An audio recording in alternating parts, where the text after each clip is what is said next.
আশপাশের মানুষ কেমন জানি একটু সন্দেহের দৃষ্টিতে তাকায়, কেমন কেমন করে জানি তাকায়। যদি আপনার দিকে সকাল সকাল গোসল করলে কেউ সন্দেহের দৃষ্টিতে না তাকায়, মনে করবেন এটা ঈদের দিন।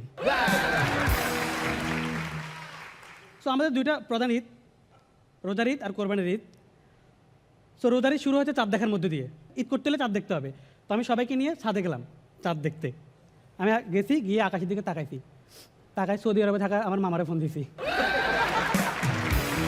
মামা তোমাদের ঈদ কবে? আর ঈদের দিন সকালে আপনার বাসায় যদি ঝগড়া না লাগে, দ্যার ইজ সামথিং রং।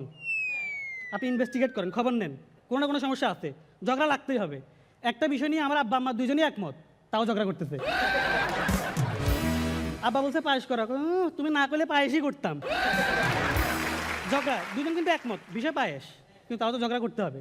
আর সকাল সকাল আব্বা, ও মাই গড, এই উঠ উঠ উঠ, ভোরে ভোরে উঠ, তাড়াতাড়ি উঠ, নামাজ শুরু হয়ে গেল। তখন ভোর 4টা, নামাজ 9টায়।